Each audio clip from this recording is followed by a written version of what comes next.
poppin', everybody? Welcome to Pop by Culture, and we are back with another top 5 comics. We are getting caught up, so we'll be ready to go, guns loaded, early next month with September. But before we get there, we've got to come talk about top 5 comics of August 2024.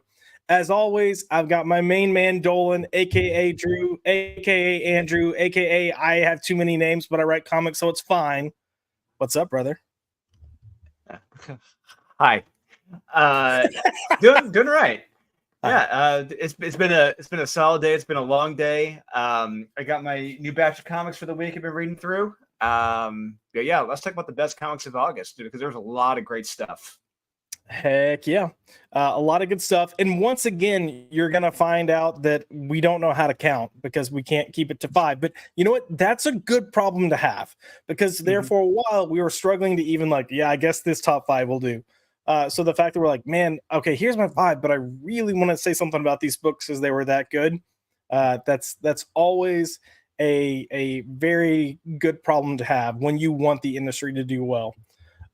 Just real quick before we jump into this list, I am going to go over here and look and see who we've got in the chat. We've got Corey coming in, first comment of the night. Evening, Corey. He's also coming in with 4 months of membership, and he's got gay. I mean, if the shoe fits, why not? But Corey, thank you for the 4 months, 4 months, brother. 4 months. Sheesh. 4 months. Let's see. What do we want to play for Cajun Corey? Let's do this one. Thank you. I appreciate that. But I think I'd rather you just wash the fucking dishes and shut the fuck up! Fucking psychobabble bullshit asshole!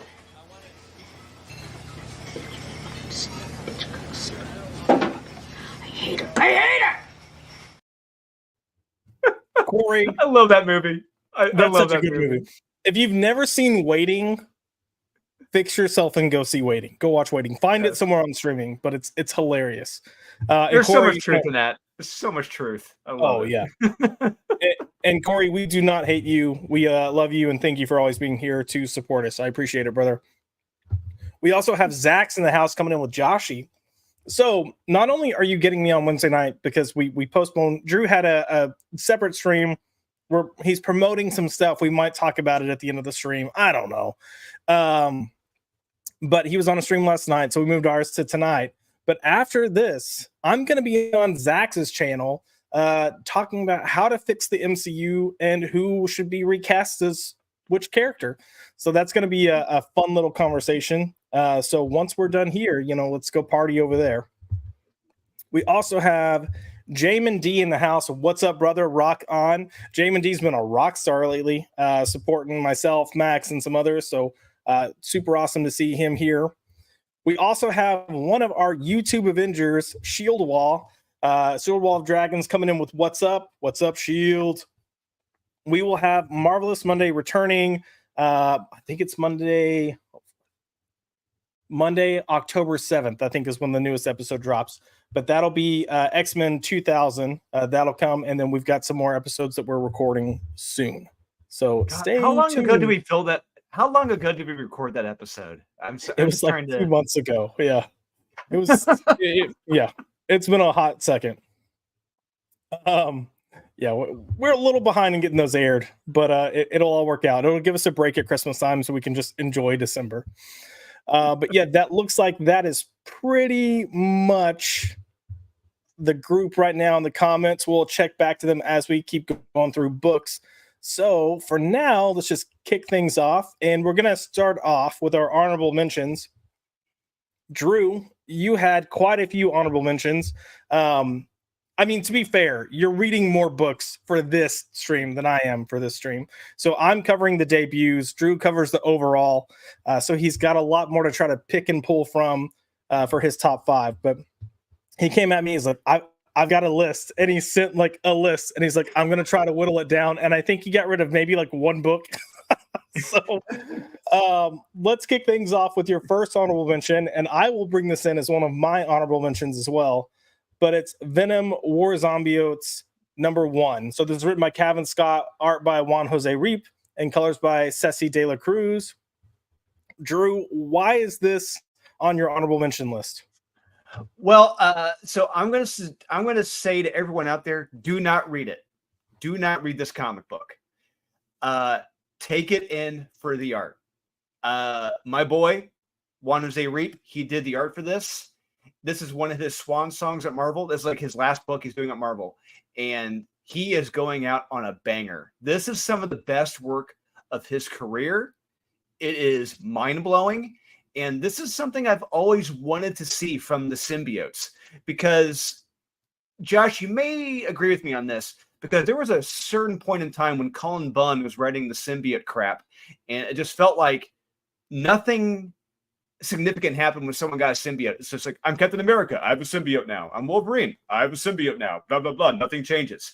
But no, here, it's like the fucking Blob. The symbiotes are the Blob, and it's just a monster that takes you over, melts your body, and goes from like one body to the other. It is horrific. It is nasty. This is like an 80s horror film right here. This is something I've always wanted from the symbiotes, what it should be, and I love it for that. I love 80s horror films. I love body horror, and this is amazing. It is, like I said, it is some of the best work of Juan Jose's Reap career. Do not read it. Just check it out for the art. Your mind is going to be blown. I'll agree with you. Art is fantastic. Conceptually, how they deal with the symbiote, I thought was a lot of fun. I do think you're spot on with the Blob comment, but it does have that kind of 80s horror type vibe. And I mean, that's something I wouldn't mind seeing more of just in general. But yeah, no, I thought it made for a fun viewing experience. But I will say I got a little bit of heads up on how to approach this comic because of I believe you talked about it. Well, no, I believe you talked about it on Max's channel, right? Or no? I talked about it on West. I'm thinking critical. Okay. We did our top. Yeah. I knew I'd heard you kind of speak about it before I had actually read it, and I was like, okay, good to know. Good to know. Mm-hmm. So I approached it with a little bit more of a I don't want to say less focused, but with a grain of salt, I guess I should say. But yeah, I thought the dialogue is a lot of the dialogue in this is fucking horrendous. It is stupid. All I'm gonna say is don't read it. Just enjoy for the horrificness of the art. So I told Josh and the others in our chat. I just watched the movie The Substance, and it's probably one of the best movies I've seen all year. And I love body horror, and there's a lot in that movie that kind of really reminds me of this, and I love it. Nice. Speaking of horror, we have Nadia herself, who's got her channel Horror with Nads. But she's coming in with, excuse me, shouldn't we all be getting ready to watch Agatha? You know what, Nadia, you and I, right? No. I will probably watch it after Zach's stream to wind down before I pass out for the night. But we'll see. And I think Nadia watched Substance. I might be wrong, so I'll be curious to see if she liked that as well. I loved it. You know, honestly, I can't talk about that movie enough. It's like, honestly, I cannot look at Margot Qualley, whatever, I forget what her first name is. Maggie Qualley, but anyway, whatever. Andy McDowell's daughter. She and Demi Moore, I can't look at them the same way anymore after this film. Wow. It's going to blow your mind. Nice. I might have to check. I've got too many movies I need to check out. I'll put this on top of your list. Put it at the top of your list. And honestly, okay. Dennis Quaid, he does not get enough credit like he should in that film. Dennis Quaid is fucking perfect in that movie. He is a sleazeball producer, and he plays it to a T. He is amazing. Nice. It's been added to the list. All right, we're gonna move on to our second honorable mention. We've got Space Ghost #4 by David Pepose and Jonathan Lau. Okay, so this is one, Drew, that I didn't read because I'm kind of I've never really liked anything David Pepose has written. Why am I wrong, and why should I check this out? Well, like you said, David Pepose, I've been on the fence of with pretty much everything he's ever written. I did like Calvin and Hobbes, kind of, sort of, for a little bit. But his Punisher, his Punisher, Boom Power Punisher run, I hated it. But this, I can't explain it. I don't know if it's the editorial staff. I don't know if it's the fact that he is telling a story he wants to write. He's nailing it. He has nailed Space Ghost. This is fantastic. He is written like an absolute the badass that he is, and written like a true hero, as well as, you know, being a mentor, you know, and just being a man put in the position of protecting children that he doesn't want to do, but he musters up the strength to do it, you know, and more or less kind of makes them his proteges along the way. And it's great stuff.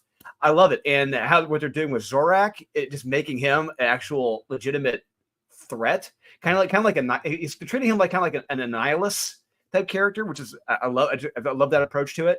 And yeah, in the art by Jonathan Lau, holy crap, this is absolute superhero art. This is true superhero art. This is what the Marvel and DC need. He's got it in spades. And I you know, we like to give Dynamite a lot of crap that they just pump out covers and there's no really good interiors, which is true for most of their books. But Space Ghost this month is one of the few exceptions. There's another book this month we're going to talk about too. This is one of the very few exceptions where they actually have quality on the interiors. This is a lot of fun. Yeah, I've heard a lot of people speak positively of this. I really just need to catch up. I might, since we're already 4 issues in, I might trade weight, get the first trade, and catch up from there. But yeah, I've heard multiple people speak highly of Space Ghost, and again, more people that aren't necessarily the biggest fans of David Pepose, but are really liking this. And look, this might be the Jim Zub effect. You know, I wasn't necessarily crazy about the stuff that I'd read from Jim Zub prior to Conan, and then like he got on Conan, I'm like, this is peak comics. This is epic. And maybe that's the case with David. So again, happy to see someone succeed, and I look forward to eventually checking this out. Let's get on to our next honorable mention. We've got Spider-Man Reign 2 #2. Now, you had this on the list last month. I didn't have this on my list. I wasn't crazy about it, but you were definitely a fan. I did not pick up this issue. I'll probably trade weight this, but tell us what's working here. What are you still liking about Spider-Man Reign 2 #2? And you know, a trade weight is fine. You know, I don't blame you for that. I can't blame anyone for that. You know, and so this is, how should I say, this is both a positive and a slightly negative comment when I say this. It's very similar in a way to Todd McFarlane's solo Spider-Man series he did. When I say that, I mean the art is fucking spectacular. The art in this is mind-blowing. This is how a Spider-Man comic book should be drawn. This is how Spider-Man should be illustrated. Your eyes are constantly moving. It's kinetic, and it has energy. That's what it really needs. It just needs that good shot in the arm. This is that. This is a B12 booster in comics. And the story it's not that original.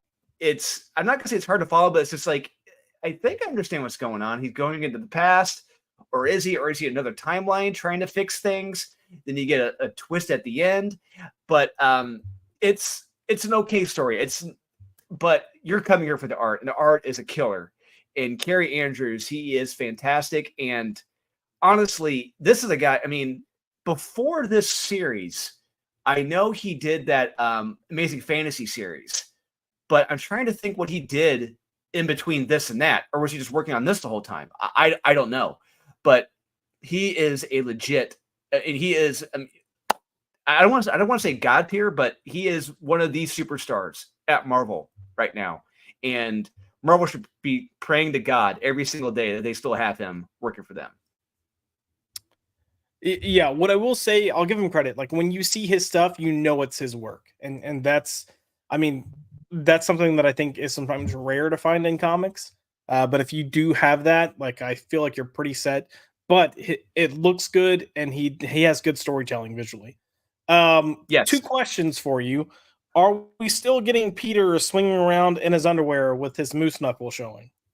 No, he is. Okay, thank he's God. he's wearing clothes. No, because Oh. I attribute that to that first issue. He was escaping the Matrix. He's like Neo, who detached himself. He's not that clothed. But no, they've fixed that in these subsequent issues. Yeah, I mean, look, I'm not complaining that it happened. I get why it happened. I just don't know if he needed to show his junk as detailed as he did. You're the one guy. You're the one guy I didn't think would be complaining about that. I mean, I don't want to see like a 70-year-old man's junk. I'm good. Secondly, this black cat. For those of aren't familiar with this book or what's going on, who is this black cat? I'm not going to spoil it. I won't spoil who it is. You got to read this because there's a lot of twists along the way with certain characters. What he's done in this future, as well as I love what he did with Miles Morales in this. It's pretty cool. I love what he did with the Green Goblin. It's very creepy, very cool. Fits very well with the character. But what he does with Mary Jane, that's the banger. That's what I like the most. And so issue 3 came out, I think, a week or so ago, and I give him. I'm giving him a lot of prop for his art in this. Issue 3, he brings out the McFarlane in him, and he just shows like I'm here to stay. Like he's Lawrence Taylor laying out Joe Theismann ending his career. This is this is me. I am the killer. No one's knocking me off this throne. And he makes his point in the next issue. Nice. One final comment. You said what he does with Mary Jane is a banger, and I just can't help but think, I mean, Spidey did bang her with his radioactive jizz, and that's how she died. What do you mean? Wah, wah. Wah, wah. Go home, you loser. No, what you're saying, I might actually be into checking out. So we'll see if I end up getting the bite to want to pick up the individual issues to catch up. Next honorable mention that we've got on the list is Transformers number 11, written by Daniel Warren Johnson with art by Jorge Corona and colors by Mike Spicer. So we talked about this last month because both issue number 10 and 11 are kind of like slows the pace down. And I'd made the comment last month, like 10 does stuff to kind of set up things that happen in this issue that kind of pay off, in my opinion. So tell us, what worked with Transformers number 11. Do you feel like it's picking momentum back up? Do you feel like it gave it a little bit of a boost for looking forward, or no? Oh, this is another B12 booster shot in this book. It really ramped up the action and ramped up the consequences of what could happen to Earth with Cybertron approaching Earth. And it doesn't look too good. And I believe it's also in this issue as well that a certain Autobot that we thought was disassembled and broken apart, Ultra Magnus, he's going to come in and save the day. Or does he? You got to read to find out what happened with him. But Soundwave and Shockwave, they're I love these guys. They're amazing characters and how they're written here. Daniel Warren Johnson, terrific storyteller. Jorge Corona, I'm going to say here, some of the best work of his career here. I mean, I don't care what he's done in the past, but he's killing it in this book. And I couldn't be happier as a Transformers fan. Agreed. I feel like, yes, I think Daniel Warren Johnson has really crafted a carefully thought out story that's really kind of moving along nicely. I'm curious to see what he does before he wraps up his run. And Jorge Corona, I'll agree with you. Best work he's ever done. He's someone who's highly stylized, so I think him kind of shifting to fit what Daniel Warren Johnson laid out in the first 6 issues is helping, because it's kind of taken back some of the quirkiness of his art that I don't care for, but there's still enough there that it looks distinct when you see his people, like his humans. Yes, and Josh, I guarantee you that if one of the reasons why Transformers is still selling incredibly well is because he's doing it in the style of Daniel Warren Johnson. I guarantee you, if this was in the style of Jorge Corona that we knew from Birds of Prey, Radicals from DC, this would be in the shitter. I guarantee it. I would not be reading this if that art style was here. But because he's doing it like Daniel Warren Johnson, it is still a killer. And I gotta give him all the props for it. That was a great call by I don't know who made the call for him to do it in that way, but whoever did it, I'll buy them a beer. Oh yeah, agreed.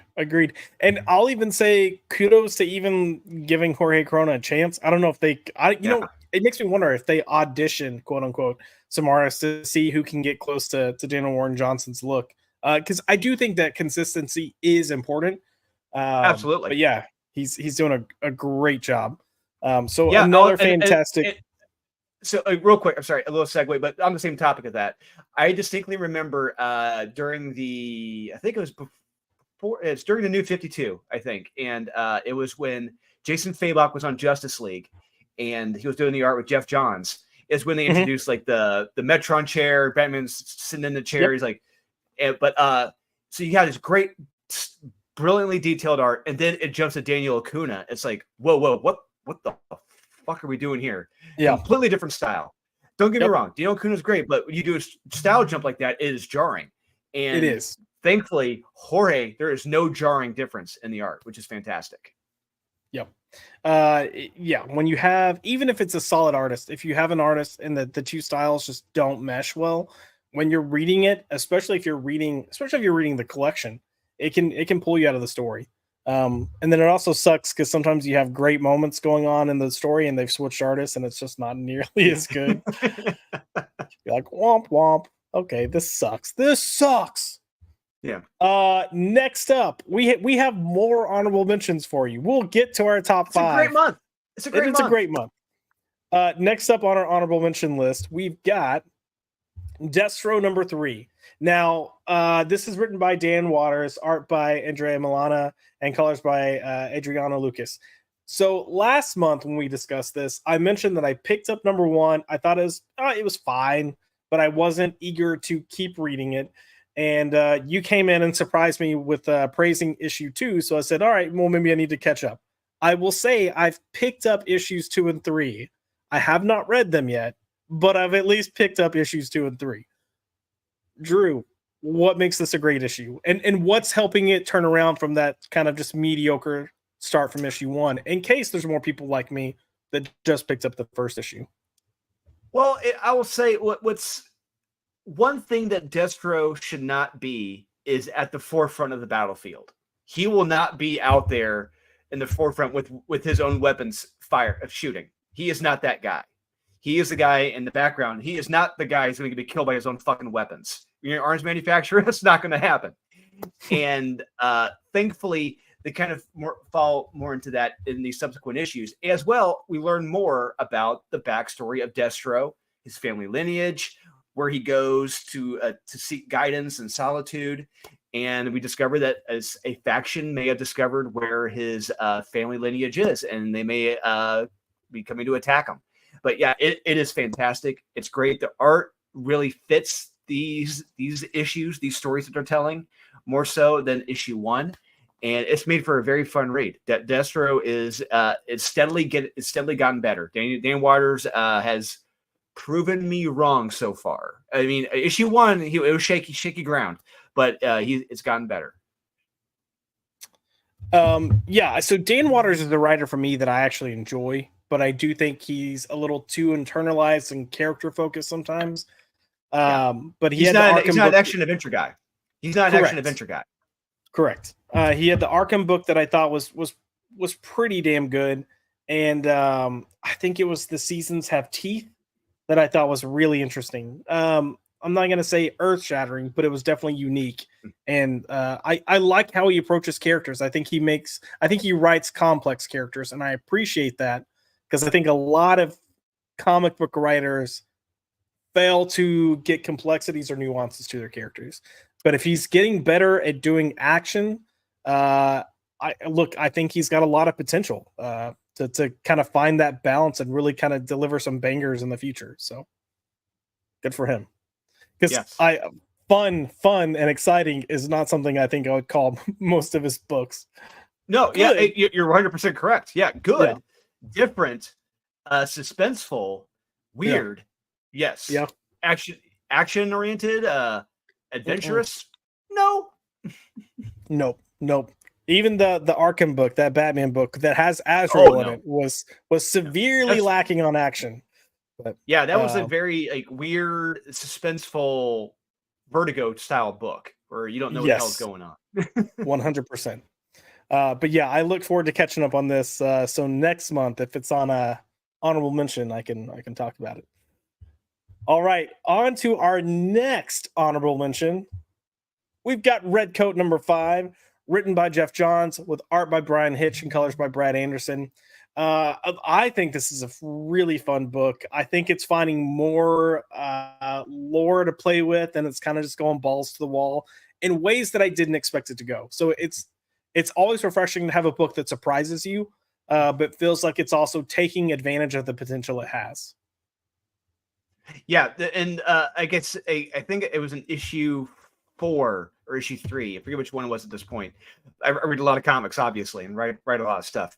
But one of those issues, they bring up Johnny Appleseed. They bring in Paul Bunyan. So we're getting into American tall tales. And those are the tales I grew up with when I was a kid. Like, I just started thinking instantly, oh my God, we could get him and Pecos Bill, like lassoing some tornadoes, or we could see him and the Paul Bunyan with Babe the Blue Ox eating massive pancakes in a pancake eating contest. But fortunately, we get a little bit more Johnny Appleseed in this, which is fun. I played Johnny Appleseed in a school play when I was in 4th grade. Little fun fact. Yeah, there you go. Fortunately, there's no video.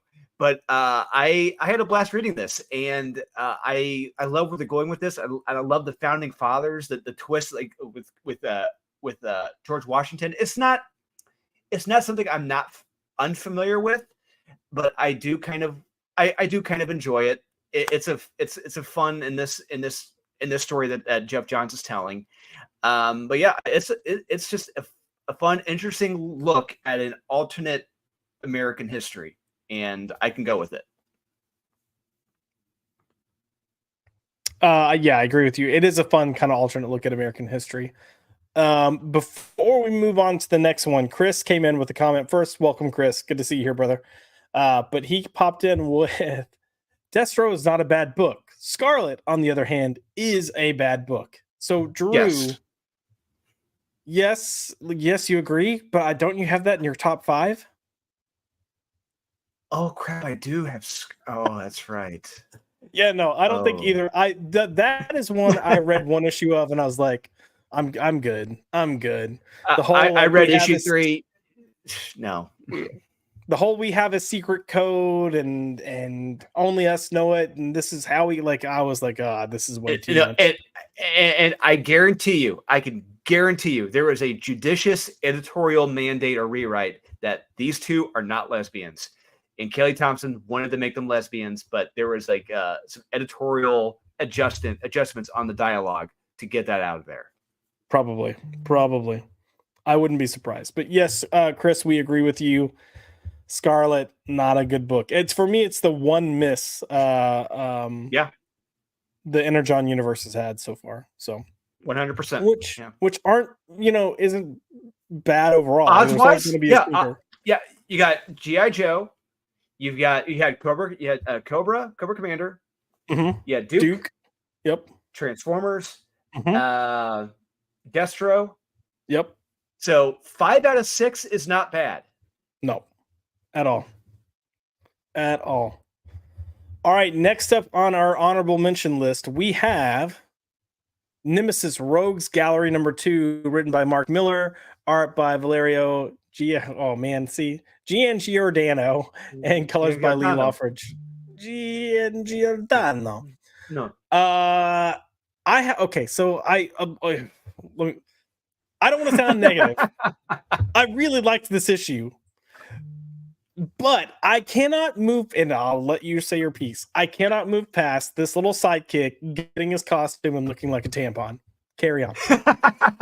A bloody tampon at that. Yeah. Yes. I will say that when you see the cover, when you see the costume reveal, and he says "kick ass" or whatever, badass or whatever, I'm like, no. No. It's ridiculous, and look. Mark Miller is a smart enough guy. He is smart, incredibly talented, very funny, and part of me is hoping that he was laughing at the same time. He knows it's not a kick-ass costume. I think I think he cheekily I hope so. put it in there saying it was kick-ass when he knows it's not. I'm hoping. But anyway, regardless, Valerio's art in this is fucking amazing. And I know he's taken some shit from people saying like his art is it's photocopied, it's not real, he's not doing it by hand. That is 100% bullshit. He is doing these pages by hand. He is phenomenal. And how he draws the eyes, he sets the tones and the emotion so well with how he draw the eyes. You know when someone is looking menacing, when they're looking afraid. It's beautiful. It's perfect. In all the angles, you know, they're looking up at the face, looking down. It's like it's perfectly situated. They're amazing. The dialogue is fun. And I told Wes during our review of this that in Batman lore, there's a famous scene where you have more or less Robin taking the oath to Batman. They have their hands up like candlelight. Yep. I guarantee there was a swipe of that in this with the kid and Nemesis of that scene with Batman and Robin, but reversed with this. And it fits this one perfectly. And if you love this, if you want to see, if you haven't read Nemesis in the first place, fix yourself. Read Nemesis volumes 1, Reloaded, and this, and Big Game. You're gonna have a blast. This is what if Batman was evil, and now we're getting an evil Robin, and it is a romp. It is fun, despite the one scene toward the end of this where he's wearing a bloody tampon as a costume. It's still a fun read. Yeah. Look, I am shitting on the costume, but it is a great read. I agree with you on Gian Giordano's art. I think it's fantastic. I love his eyes. I've said his work kind of reminds me of ACO, who did Midnighter, and The Madness. And I think ACO is a great artist. So for me, this art works. And look, Nemesis is just like such a great fun to read, but he's such a shitty person, and that's part of the lore here. But I part of me is like, you're getting a sidekick, but I'm intrigued but hesitant because I just I can't imagine Nemesis being like, yeah, let's be sidekicks. I feel like there's gonna be a rug pulled out from under us. Look, bullseye. If anyone knows Mark Miller and his writing, there is always a twist. At some point, we're always going to have the rug pulled out from under us. So I guarantee you, it'll probably end up being a double twist by the time we get to the end of the series. But I'm not getting comfortable. It's like I know, because we know Mark is one of the best, if not the best. So I know we're in for some surprises with this. Indeed. We do have a few comments that I want to get to real quick before we move on. But we have Shield Wall coming in with that looks old school. I mean, yeah, I think you have someone that's looking at trying to create a image or look that isn't like how pretty or how cool of a pose can I create, but they're actually trying to tell a story and create an atmosphere. But yeah, this is the cover, and so much of this book visually is just stunning. Zach's coming in trolling a little bit, going, that's an interesting pose. Sure, maybe, why not? Hi there, little boy.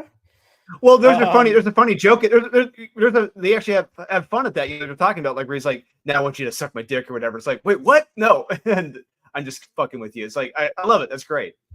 Yeah. We also have Roman of the Empire. Roman, what's up, sir? First, Roman, I want to say good to see you here. Second, hail to thee. Hell to thee. Second, I'm doing a pickup show not on the night that you're doing your show. Woo! I have a bad habit that if I can't record on Tuesdays, it tends to be Thursdays when everyone's available. So I'm glad I'm not like competing with him like we tend to do if I move the show. But good to see you here, brother. And I hope you're doing well.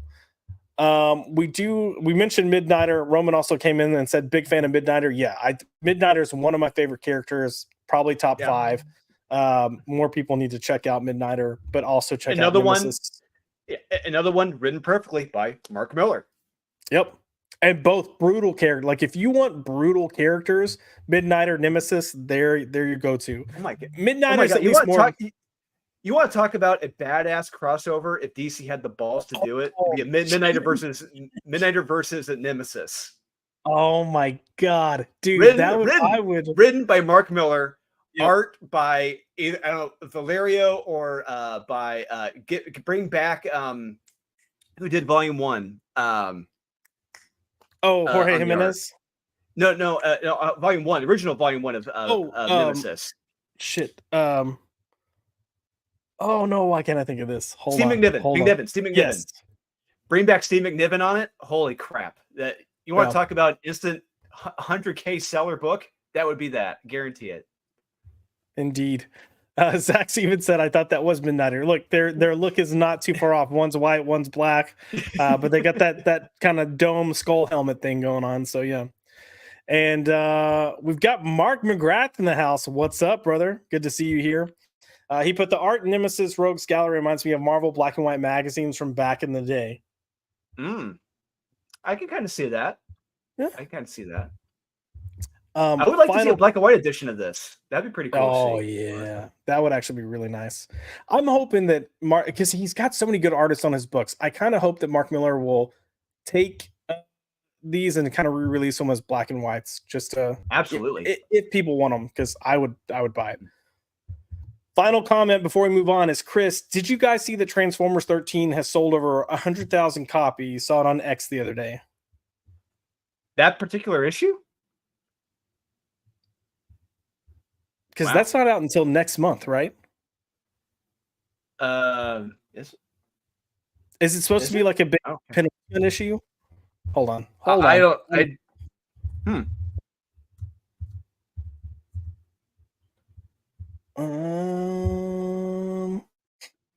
It's the start of a new story arc. Huh. I'll have to look at it. Interesting. It looks like they're going with a different artist starting on that one. So Jason Howard. I'm not familiar with his art. I'm not either. So based on if he did this cover. Oh no, Daniel did the cover. I don't know, man. We'll have to. I'll have to look into that. That cover alone is badass. Well, I think Jason is doing the next two.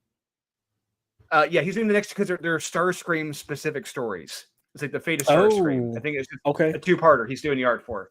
So, that cover. Holy, I love that cover. That is beautiful. Okay, that makes sense. If you're gonna do a two-part issue, kind of going into Starscream, I'm down. I'm okay with the art change at that point. Give your regulars a chance to breathe and then pick back up. Yeah. In case of point, we're getting Chris Mooneyham back up on G.I. Joe here in the next couple issues, which is indeed fucking about time. Yeah, can't wait. Yeah, these guys, these artists, they need a break every now and then. Unfortunately. All right. So we are about. Did you say unfortunately? Unfortunately, yes. Yeah. Why can't you just be machines? Come on. Why can't you just be fucking John Byrne? Be George Perez. Yeah. Suck it up, you pansies. Suck it up, Buttercup. Oh yeah. Hold on. We gotta throw this out there. Hit the like button like Nemesis hits everyone. It doesn't matter who you are. Police officer, he's gonna punch you. Bad guy, he's gonna punch you. Superhero, he's gonna punch you. Lady, he's gonna punch you. Little kid, you're getting punched. You might get throat punched. So you might end up having sex with your sister. Oh, I just spoiled it at Volume 1. But yeah, go hit that like button. I will greatly appreciate it. If you're watching on the Twitter side, please come over to YouTube, hit that like button, and then after the show, be sure to comment. So Drew, we're gonna get into our top 5. Now, it is our top 5. However, you still might have a few honorable mentions that pop up. Like I said, it was a great month. I can't. I'm sorry. It was a great month. So we will kick things off with my number 5 coming in, and I'm curious to see your thoughts on this because this was not on your list, but oh no, this was my bad. Sorry, wrong book. I was like, wait, what? Yeah, I kept floating back and forth with placement. My number 5 is Johnny Quest #1, written by Joe Casey, art by Sebastian Perez.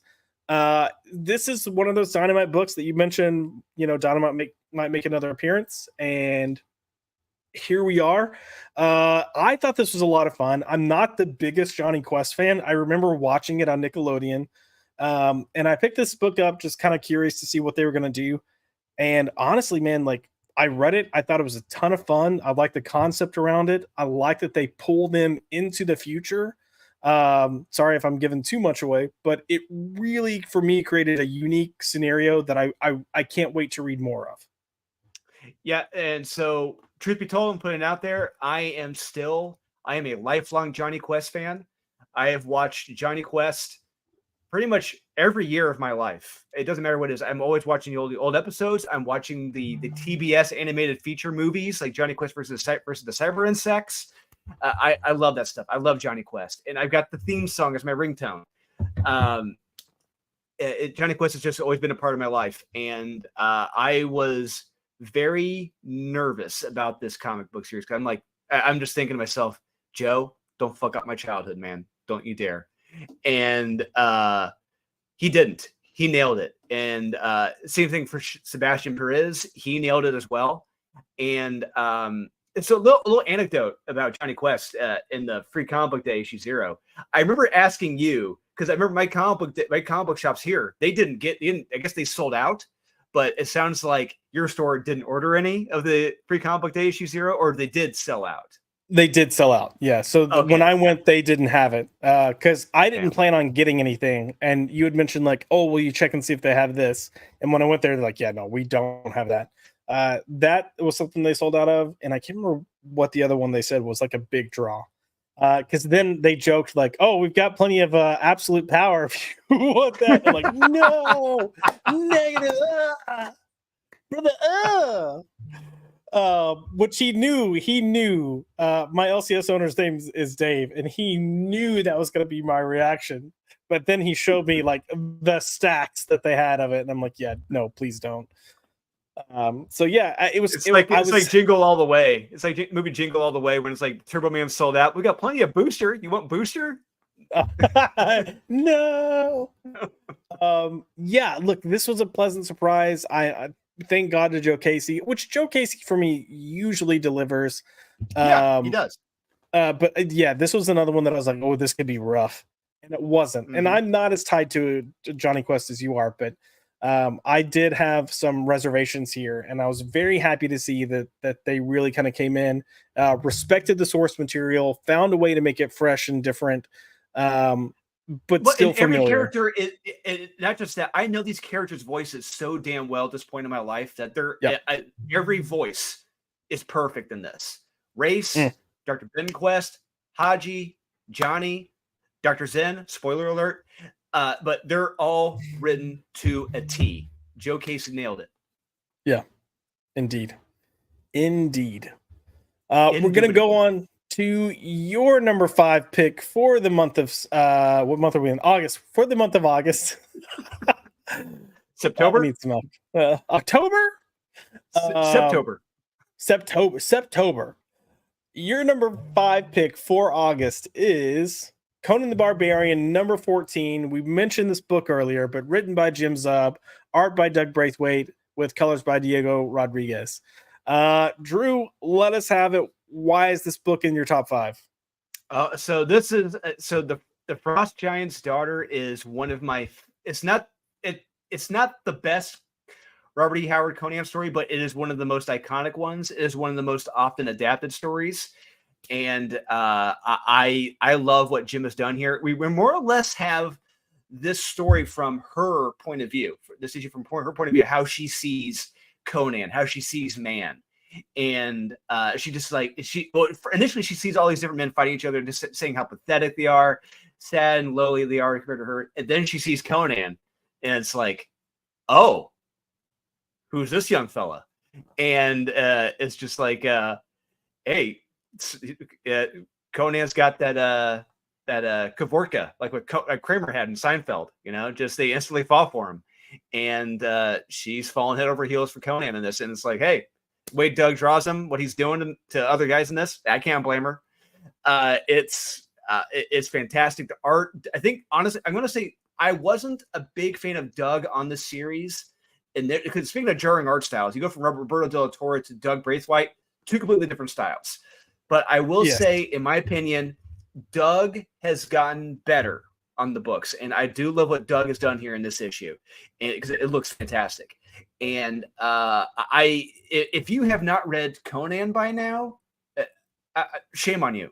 You have to be reading. This is arguably the best book in the market right now, and this gives you everything you want. Action, adventure, violence, sex, great dialogue, fantastic art. This is comic books right here. Yeah.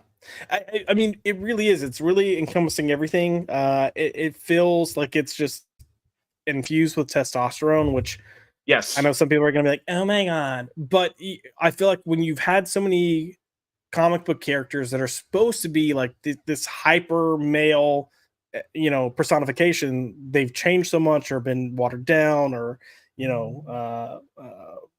estrogened out, whatever you want to call it. It's nice to get this like rugged type of book. And I'll say, Braithwaite, I really like his work. I do agree. I prefer Roberto De La Torre. Braithwaite for me it's just a little bit of a cleaner look than De La Torre's, and I kind of like that rugged kind of texture to De La Torre's art. But I mean, I don't mind Braithwaite's work, and I'll agree. I think he does it. I'd have to go back and try to study the first couple issues he did versus this issue.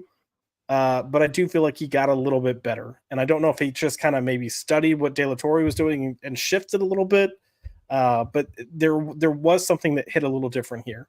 But yeah, I thought this was a great issue, and I feel like we've got a ton of great stuff coming out from this book, and it's such a good title. Conan the Barbarian is the one title that I keep telling people, like, if you haven't checked this out, you need to check it out. Even if you're not a Conan fan, pick it up. Because I was not a Conan. Like, I wasn't like, oh my God, I've got to go get Conan. And then it's been so consistently good and great, honestly, that it's like, all right, this is special. This is the gold standard. This is the gold standard. I'm not gonna.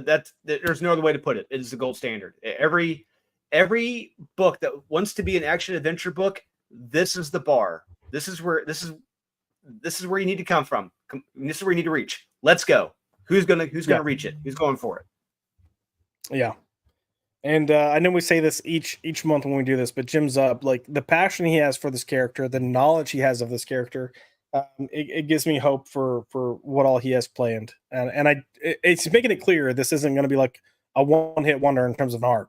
Like, he's still got stuff going, and they just started a new title for September that looks like it's just going to keep just blowing the roof off. So. Yeah, so I'm not going to lie. Full disclosure, I'm getting a little nervous in the coming months because I saw in the solicitations, I saw the two words I never wanted to see associated with Conan again, and it's going to be popping up. You know which name I'm talking about? Is it Red and Sonia or no? Nope. Are you talking about a creator? Yes. Oh, who was it? Jason Aaron. He's showing up again. Oh shit! No, he's doing a King Conan. He's doing a King Conan story. I'm just like, dude, fuck off with that. You did it 5 years ago in the Conan run. We're done with it. Move on. Get over it. You sucked. You failed. You got Superman to destroy right now. Focus on that. Maybe Jim Zub will come in and be like, "Listen, you little bitch. This is how you do it right." Yeah. Set him straight. Or maybe Jim will heavily edit whatever comes through. So Josh, I'm not gonna lie. If you do come to New York, which I hope you do, and we do see Jim at New York, if he's there at New York, I'm gonna be like, dude, hey, not gonna lie, I am nervous about Jason Aaron coming back. I'm gonna tell him full disclosure. I am very nervous because you've been on. It is essentially you are Barry Bonds on getting that home run record, and then you get this speed bump coming in. It's like, I don't like this. This is not good. Yeah. If I remember correctly, when we saw Jim Zub and went to his panel at Dallas Fan Expo, I feel like he mentioned when there was a series they were working on, and I'm wanting to say it was Jason Aaron. Oh shoot, why can't I think of his name now? Crap. He's doing the new Green Lantern for Jeremy Adams. No. For Absolute. Oh God. He did Immortal Hulk. Oh, Al Ewing. Yes, there we go. I want to say it was Jason Aaron, Al Ewing, and then Jim Zub was coming in to do something. But they pretty much were unanimously like, hey, you should actually write the Conan scenes, Jim, and we'll go from there. But I think even when Jason Aaron stepped off Conan, I think he was the one that was like, hey, Jim needs to finish this book out. So maybe it's a kind of like a thank you, but hopefully it's better than what we saw from Jason Aaron at Marvel. Yeah, from what I understand, it's a 2-parter. It's going to be in the Savage Sword of Conan magazine. So I can live with that. If it's buried in the back, hopefully no one reads it. Okay, that's fine. That's where it should be. Yeah, indeed. Chris is coming in with look at the cover to Conan the Barbarian, number 17, cover E. Sorry, cover D. I'm checking it out right now. Let's see what's going on here. Give me a minute. Enhance. Enhance. Enhance. Enhance. Enhance. Okay, here we go. What we got here? Okay. Cover C, cover E. What we got here?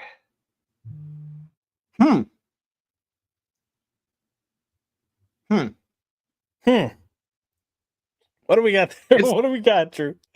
It's different. Oh. I don't know if you can see it. Okay. All right. Yeah. They're dancing. Yeah, kind of. They got weapons out. It's kind of, there we go. Oh, yeah. All right. I mean, okay, sure. Why not? Oh, he meant cover D, not E. Oh. Okay. Oh, come on, man. You're holding up the show. Oh, fuck my life. God damn it. Uh-oh. Oh, no. It's bad? Yes, hold on. it is. You're still full screen, so. God damn it. What in the hell is that? Who did that? Someone who should be fired from comic books for the rest of their life. Someone who should be working with Cena Grace or Joe Glass for the rest of their life. Yeah, let's see. This was done by Dennis Medry. I don't even know who the fuck that is. Yeah, Chris, you coming in here with your laugh out loud? How dare you, sir? This show is about good shit, not that kind of shit. Come on. So yeah, everything we just said, you ruined. You ruined. Thank you. Now no one's gonna read Conan, and it's all your fault, Chris. Because Jim Zub is like, what happened? No one's buying this book anymore. I'm gonna be like, blame Chris. Yeah, sheesh. Since we're talking covers, I will point out this cover here. Jay Lee, I'm a fan of Jay Lee. I know a lot of people don't like him, but I think Tom King doesn't like him. Yep. Let me rephrase that. I know a lot of people don't like him for interiors, which fine, I can understand. But really? I think his work is striking because it looks so unique, and clearly I like him enough that I got this done 2 years ago at Fan Expo. Here, let me make myself go bigger. But yeah, I got him to do Huntress for me a few years ago, and I think he's just he does really striking work. So, and honestly, I'm gonna reach out to him now. I'm gonna see if I can get him to do a Unholy Nightmare cover. I'm gonna see what I can do, because I want him on a cover. I think he'd kill it. But all of his stuff, going as far back as Spider-Man back in the 90s, he was doing, to now. And I mean, when he was even during the New 52, when he was doing Batman Superman, I love the interiors on that. I love his covers for that. And the Dark Tower series he did with Peter David at Marvel. Great stuff. His art has a mood, and that's what's great about it. Indeed, I agree. His art definitely has a mood. We're going to move on to our number 4 picks. So this should be the one that's was on my list that's not on your list. But my number 4 pick for the month, and I'll be curious to see what you think about this, is Aliens vs. Avengers number 1. I can't blame you for that. I can't. So this is one it's grown on me. Like I wasn't keen on it initially because I'll be honest with you, how this issue was executed and what they kind of gloss over, I would not have done. The whole first issue would have just been, we see the eggs land on Earth and we see the aliens, facehuggers, take over major characters and kill major characters. We don't really see that in this issue, which pissed me off, and was pretty disappointed by that. And it's kind of just really glossed over until we get to the future. And what happens to Miles Morales at the last page, I'm just like, I was going to talk about that specific moment. Okay. Yeah. I thought this was a good start. I love the opening with the Wakandan showing up to the ship, and they're fighting. Like, I thought it was a really good cold opening. And if I'm going to be honest, maybe some of why I liked this was because I had very low expectations for it, and that's not a diss to Jonathan Hickman. Just, I feel like whenever you're doing crossovers like this, they just tend to not land it. The Batman versus Predator books were actually decent, but this stuff, pretty much every other attempt that they've tried at doing these kinds of things, I'm like, yeah, okay, like whatever. So I didn't have much hope in this, and it was better than I thought it would, and for the most part, looked really good. Carol Danvers in some of these panels looks rough, but she's older, so I'll let it pass, maybe. But yeah, I mean, for the most part, I love the way it started. I didn't mind so much glossing over it because I was like, okay, we probably have a limited time to tell the story. I'll accept it. And I'm with you on the Miles Morales thing. When I thought he was dead, I was like, oh shit, they're going there. Like, hey, I'm like, yeah, kudos. Finally, we're gonna see an actual shot, because like that's one thing. Like I said, there really wasn't that shocking death in this. Right. I wanted to see, if they had done a shocking death of, like, say, Kamala Khan or Miles Morales or one of the protected characters. We know who the protected characters are. Those are two of them. Yeah. Carl Manvers here is another one. If they had actually shown the balls and like taken one of them out, like, oh, fuck yes, you got me now. We're going there. There's no holds barred. No one's safe. That's how it should be. But they're protecting certain characters I figured would be protected. We're not going to see any harm happen to them, which is kind of neutering this book. But we'll see what happens. I could be wrong in the future. We'll see what happens.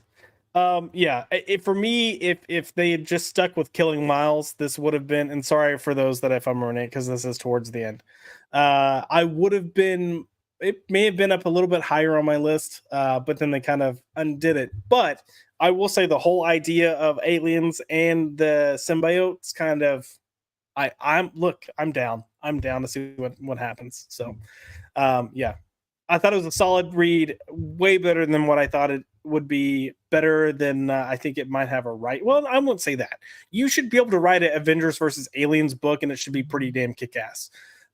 You should not be afraid of offending any single person if you're doing this fucking crossover. Like, if I was writing this, in that first issue, we're like I said, we're going to see Kamala Khan taken out. We're going to see Carl Manvers taken out. We're going to see Falcon taken out. We're going to see Steve Rogers taken out, maybe in the last page. Just like how they did in Deceased. The characters we thought were going to be the protector, the characters we thought were going to be leading the way, no. Boom, they're taken out in the first issue. That's how you get the readers in, drawn in. They don't know what the fuck is going to happen next. You don't know who's going to make it. That's how you do it. Tom Taylor actually did a good story. Shocking. But here it's like, it's that, but neutered here. Yeah. Chris is coming in with a good point, though. The $7.99 price tag. This is a higher price. It is a number one. Marvel and DC both tend to boost up their number ones because it's their model that they have. They're on this path of like, let's keep relaunching books, even though this isn't a relaunch. But we're really gonna boost the price for number ones because we know the number one's gonna sell, and it's artificial inflation. But I mean, I get it, man. It's a high price point for a book. And if I were just reading for leisure, I may have been like, that's like half the price of the trade once it comes out. I'll wait. So I fully understand. We also have JD Petty coming in with sounds about right for Carol, to be honest. Oh, it's Carl Manvers. Oh, Carl Manvers. Yeah. Yeah. I'm gonna go binary. Oh yeah. Binary. Gives it a whole new meaning now. Yeah. A whole new you just didn't know. We're gonna move on to your number 4 pick for the month of August, and that is Prairie Gods #1, written by Shane Connery Volk, with art by Shane Connery Volk, with colors by Shane Connery Volk. It's just all Shane Connery Volk. If you don't recognize the name, this is the artist that is doing Nottingham, and he's coming in to do his own book. I remember there was some hesitation. You guys weren't sure how good he would be as a writer, so we've read it. Drew, tell us about it. Yeah, like you said, we're some hesitancy on it because he hasn't really written anything before comic book wise. So this was his first venture into that. And let's be perfectly honest here. There are a lot of great artists out there who cannot write a story to save their lives. I mean, don't get me wrong. I love Neil Adams to death. I will never say a bad thing about Neil Adams till the day I die. Never, ever. But his writing, it's kind of rough. Wasn't the best. Batman Odyssey, it's hard to explain that to someone. It's hard to even explain in the first place. But here, what Shane has done is that he has taken like the Twilight Zone, a dash of Sin City, and a little bit and some Sean Gordon Murphy here as well, the cars, but ramped it up. It's pretty much a race car driver. It was a race with the devil out in the desert, and it's fucking amazing. And I'm not gonna lie here.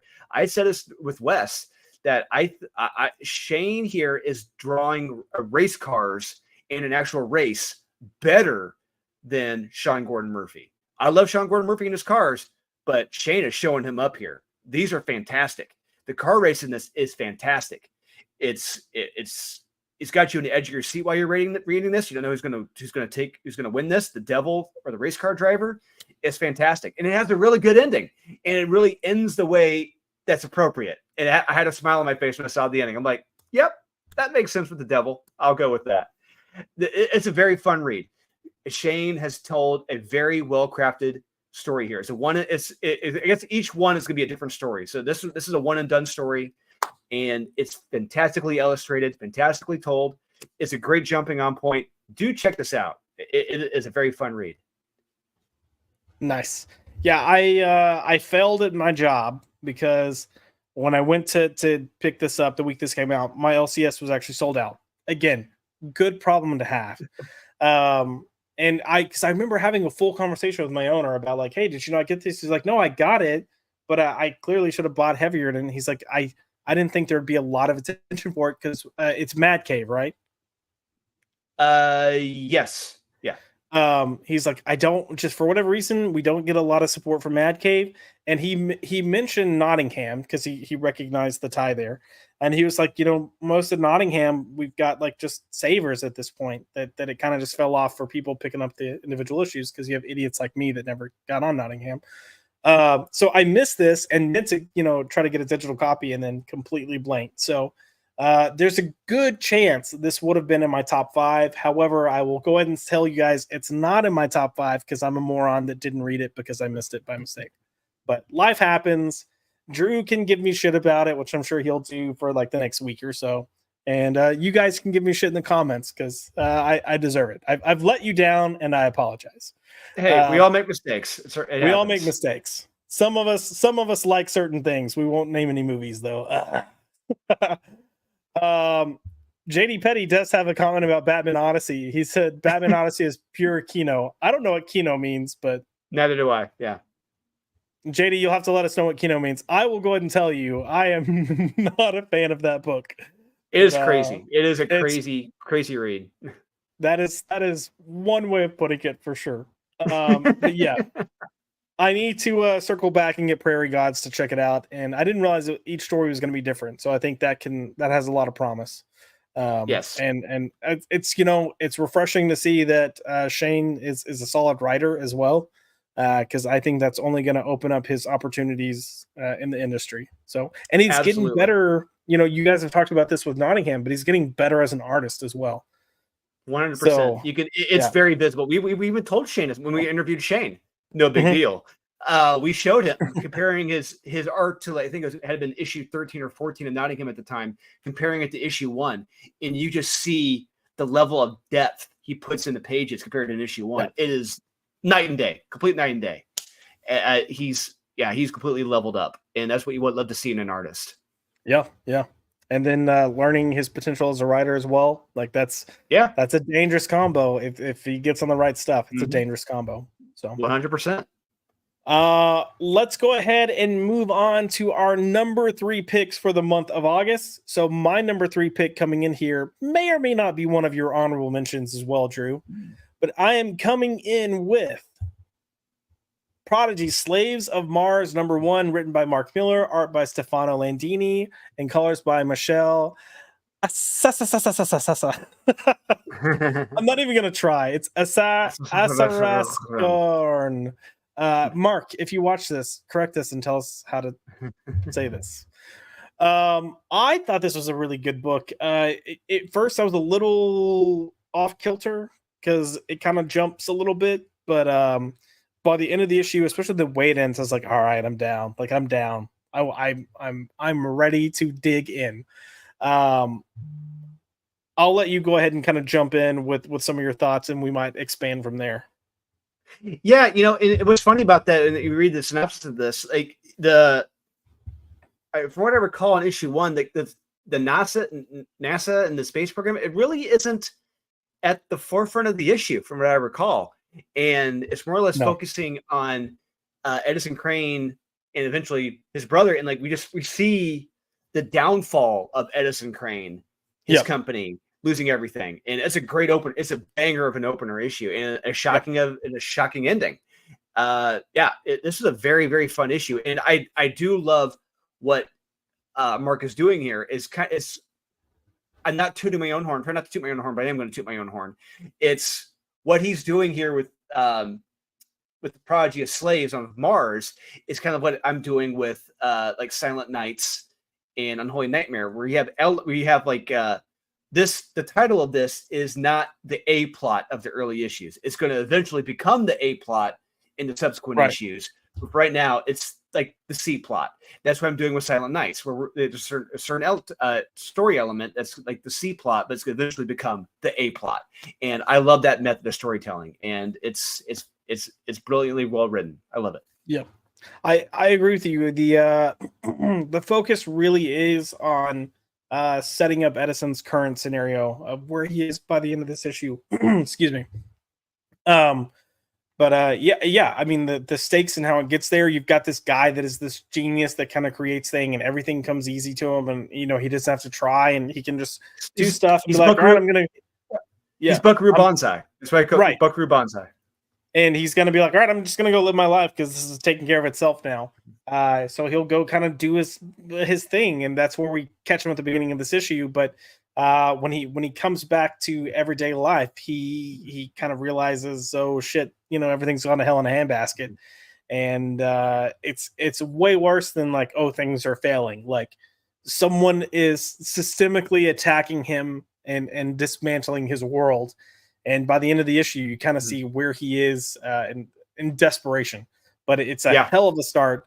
By the time you get to that last page, you want the next issue. You're just like, all right, like give me the next issue because I want to see where this goes.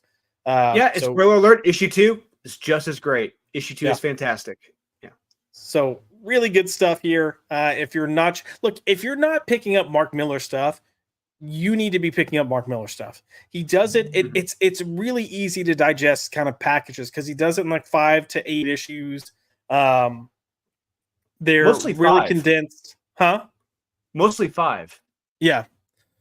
Oh yeah, for some reason I was thinking Big Game was 8 issues, but no, it was 5, and 5 was just an oversized issue. So it's roughly typically like 5 issues. It's easy to digest. It's tight, compact storytelling. You don't have filler or fluff. His characters are fully realized. His writing is top notch. It's also cinematic. Like you really get a lot to take in here. But you just get these bursts, these pulses of quality content. So go pick this up. No pacing for the trade. No pacing for the trade ever. No. He just kind of goes balls to the wall with the stories. So Yeah.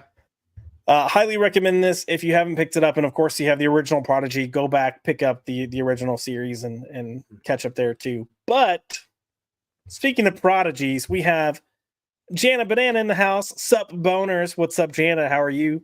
Nice to see you. And yeah.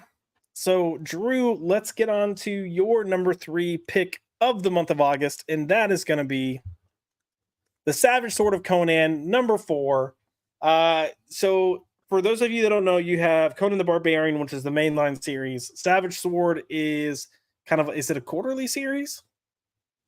I don't know if I'd say quarterly. It's coming out pretty monthly. Is it now monthly? At this point. Okay. Yeah. I can't keep up with the day. But yeah, it's more of like a anthology type series. There's a couple of different stories in there. There are ties to like the main storyline, but you have different writers, different artists that come in and contribute, often in black and white. It is complete black and white. Yeah, sorry, complete black and white. I was trying to think of larger format too, but larger format, magazine size. Yes. Yeah. Again, really good storytelling, really good work. Aside from this cover, which I'm not crazy about, but no. Why did you pick this as your number 3? So this, I believe it either came out the same week or after Avengers versus Aliens. And they're both what's comes quick quarterly. They're both the same price tag. They're both $7.99, I believe. They're both $7. And what you get in this Savage Sword of Conan number 4, this is a trade paperback. This issue number 4 is a trade paperback length magazine. These stories, they're all at least 10 pages each, some more, and they're all fantastic. And because you get something from Conan, you get a character Brissa, you get Solomon Kane, Dark Agnes, Conrad and Kirowan, and each character, each story is significantly different, all in different time frames, different ages, because this is the prelude to the big event that Jim Zub is writing, the Battle of the Blackstone. So we're getting the first interactions of the Blackstone with all of these characters. And in my opinion, we get the introduction of one of the coolest characters, El Borak, by Ron Mars and Mike Perkins. Mike Perkins, one of the greatest artists of the last 20 years. And how he illustrates this story here, like this more or less Alan Quatermain or an Indiana Jones, it's fantastic. I love this guy. And the story is fantastic. And we just see how the Blackstone has affected each one differently. Solomon Kane, he just sees it as something he sees it as an evil. He's going to eliminate it. Done. Sold. Got it. And we see what it did to Conan. It pretty much drives him insane. But they're all fantastic. I don't want to spoil the stories. Do check these out. Savage Sword of Conan is a fantastic, either monthly or bi-monthly, quarterly series, whatever it is. It's worth it every damn time. And this issue specifically, you get a lot of bang for your buck for $7. And it's worth every cent. Yeah, and it's a throwback to the old original Conan series that I think was coming out in the 60s, 70s. 70s. Yeah, but I will say the one downside to this I'm not gonna lie, are the covers. The covers are okay. Yeah, they're not great. And I will say if they actually, I'll say, tried on the covers and kind of did them in homaging the old school style from the 70s, the old school spiel, perfect. You got a perfect Conan magazine. That's how it should be. But the fact you got this shitty PlayStation 2 video game cover right here, and I think the cover I got was the Maria Wolf cover that she did, or it was a Kevin Eastman, which cover, looks so much better. It's so much it does. better. Yeah, it actually fits the story, and this cover, I can't help but shake my head whenever I see this. I'm like, this is fucking sad. Yeah, this kind of reminds me of Mikhail Yanin when he's being lazy. It's got that same 3D model aspect type look to it, and I'm not saying that to cause controversy. I'm just saying that's what it looks like. It looks cheap. It looks like an early 2000s video game cover. That's what it looks like. Yes, spot on. Yeah. We've got Fiend Machine coming in here saying pretty sure it's bi-monthly, and we have Andrew Gonzalez confirming it's bi-monthly. Fiend, Andrew, thank you guys for being here. Appreciate that. And of course, we've got Jana coming in with your mom comes quarterly. Oh, Jana. Watch it now. Your mom goes to college. Your mom's the wonderful Wizard of Oz. What? See, when you say that, you gotta see when you say your mom goes to college, you gotta do it like Kip does. You gotta have that like it's the best diss ever look on your face. Like I love it. I love Jana. Jana's hilarious, so you got to watch out for Jana, guys. She's quick and she's witty. And Jana, are you still doing your reviews for Copa Reads, or I can't remember what it's called now? But if not, get back to it. That was too much fun. We're gonna go ahead and move on to our number 2 pick for August of 2024. Jesus, it's been a week, guys. We're powering through.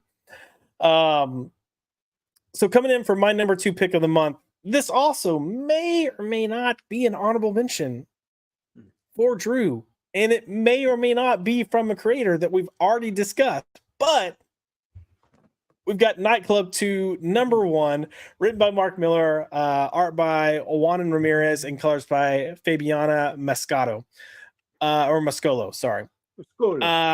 So for those of you that don't know, Nightclub, it's these kids that have become vampires and now they're fighting crime, and they use kind of these luchador masks for the getup. It's another book that's not afraid to get really brutal, and he does fun stuff with it. The characters are a lot of fun. When he did the first trade, he ended it where I felt like the story was really starting to get going. So I'm kind of glad we did a little bit of a jump here. I mean, you had the stuff in Big Game as well, but he really kind of brings in some interesting elements because your whole group aren't necessarily all together here, and that automatically creates a unique dynamic. I don't want to say unique, but it creates some complexities that you may not have expected jumping back into the story. But I think this is a lot of fun. I loved the opening. I don't want to give too much away, but you think some characters are dead and maybe things aren't as they seem, and things ensue after that. So for me, this is a really just fun, fast-paced book. I like that it's playing with vampires, but it's not falling into the vampire tropes that we tend to see from other, so many books are trying to be vampire, and it goes into that standard vampire horror type trope, and this doesn't do that. Like, these characters don't feel like vampires. They just essentially have the powers of vampires. And it's a shit ton of fun. So yeah. And they're gotta remember that they're kids. Yeah. And they're trying to capitalize off it. They're trying to capitalize on being vampires, whether it's trying to make money, helping the police on social media, reaching out to people who's like, hey, can you help me out? Come find us. Like, okay, yeah, this makes sense. We're gonna try to make money out of this, and be advantageous with these gifts that they've been given. I'll just call them gifts for the story.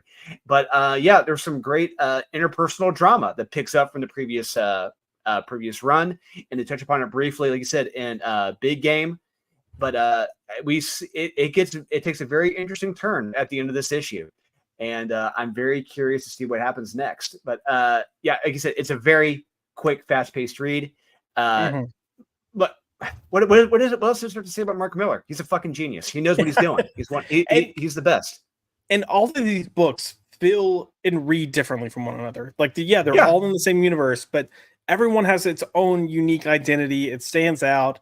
And he's got different voice. Like, he's a writer that can actually write. He understands characters have different voices. He's got different plots and pacings. Like, it's not like it's Tom King, who keeps turning out the same nonsense over and over again with just different characters. So yeah, like, he's killing it. So much of this crap is, I don't want to say crap, so much of the stuff is so good. And you need to check it out. Again, I think 5-issue run that we're expecting for this one, it's going to be a quick, compact story that's going to just really punch the ending. So I'm a fan. And how can you go wrong with luchador masks? Okay, come on now. But Drew, let's go to your number 2 pick of the week. And this is a number 1 issue. So I may or may not give you shit for having this on your list because who knows if it's on mine. But yeah, it may not be on mine. I'm just saying. But Universal Monsters Frankenstein #1. Before you talk, I'm just yeah. Hold on. Before you talk, I'm just gonna say I've been reading these Universal Monster books, and they're fine. I got issue 2 right here, baby. I can't wait to read it. Look, they're fine, but I haven't been jumping out of my skin. So why is this your number 2 pick for the month of August? That's pretty much the same reason. So let it be known, I am a huge Universal Monster fan. I love monsters. I mean, Unholy Nightmare, my one series, is pretty much my love of monsters and superheroes. And I love Frankenstein a lot. And I agree with you, Josh. What we've gotten from like the Dracula run, from James Tiny Onion, that was fucking lazy. He did not do jack and shit original with that book. I'm saying right here, if you guys like that, good for you. All I'm gonna say is he did nothing in that wasn't already done in the Bela Lugosi film. There's nothing fucking different at all whatsoever. Full stop. Nothing original. And The Creature from the Black Lagoon by Dan Waters, fucking boring as hell. And he did nothing in that book to make me want to come back for issue 2. There was nothing compelling, nothing interesting. It felt like they shat the bed with both those books, and I was pissed off as a fan of those characters. But here, oh my God, imagine my shock. This guy, Michael Walsh, we're given the James Whale Frankenstein film, but from a different point of view. And it's like, oh, you got me here from a new character in this story, which I can absolutely go with here. You essentially have this young kid in the graveyard at his father's gravesite who just died, but we also see Henry Frankenstein and not Igor, Fritz with him in the grave. They're digging up the grave parts, body parts, and maybe this young kid's father, he had some body parts that were used to build Frankenstein, and maybe this young kid winds up in the castle where Frankenstein is being made, and maybe there's some good, compelling, interesting, heartfelt moments in this issue that are shocking, sad, and terrifying for a kid when he sees what could potentially happen to his dad in this. And you got me. That is fucking amazing. That's a great twist on the story. And I'm back for issue 2. Michael Walsh did something that Mr. Tiny Onion, overhyped Tiny Onion, and Dan Waters couldn't do. They made a compelling new twist on the original Universal Monster stories. And like I said, Creature from Black Lagoon sucked ass. Boring as shit. If you want to go to sleep, that is the cure-all for it. That is the new Ambien right there. And Dracula, he didn't. God, that pissed me off. He did fucking nothing. He just took the Bela Lugosi movie, just maybe changed a word here and there, but essentially reused the script. Nothing fucking different. But this was brilliant. I loved it, and I'm coming back for issue 2. Real quick, we've got Ben Dover here with Creature from the Black Lagoon is perfectly fine. I didn't want some whack kept retelling for a modern audience. No. Yeah. There is no. You don't need to retell from the modern.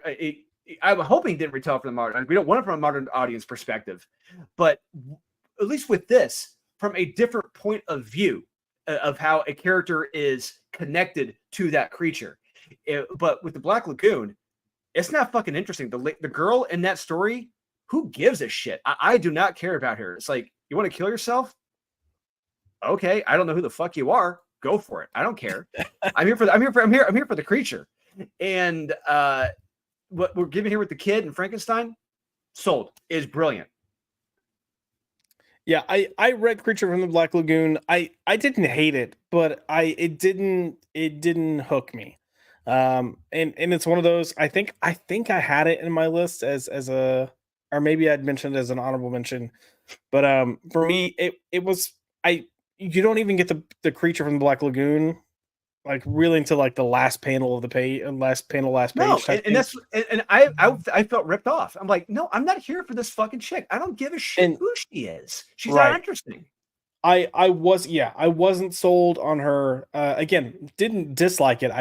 Well, for me, it wasn't something that was strong enough that I'm like, I want to come back to this each month. I will read it when it's finished if I hear positive things. So I will give it that. But you know, you're talking about this. I don't know. Maybe it's that. Maybe it's just that I'm not the biggest like universal monster horror fan. I don't know like what my issue has been with these titles so far, but I will say my number one pick is Universal Monsters Frankenstein #1. Okay. So Drew, look, I'm gonna just outside of what Drew was saying, there's a couple things I want to talk about. You're welcome. Thank you. You're welcome. I was really trying to play this off as if this wasn't my number one. I was shocked. I'm like, wait, how the fuck did you not like this? I was going to say, holy crap. Okay, one of the things that I want to talk about with Michael Walsh and that I really appreciated is, and it was funny because I'm reading it and I was like, oh, when I'm done with this, I need to go see like who the writer is and who the artist is, because the writer is really putting a lot of faith and trust in the artist. Of like, writers, especially with comics, have a tendency to like, they overwrite. They feel like they have to describe things, they have to do things. And you have plenty of panels here with no dialogue, and it's so effective. Like, it was done so incredibly well. And I agree with you. The taking this and showing it from a different perspective of this young boy, of this person that is the personification of innocence, that's you know, lost his father, trying to understand grief while also experiencing grief. To then see these things happen, it was such a fascinating read, and I thought it was so good. I did not expect to care for this book. I was like, yeah, I'll read it. Like, okay, sure. Yeah, because we've been disappointed with the previous books, and I'm just like, all right, commence with the ugliness. But no, yeah, it was amazing. It was so good.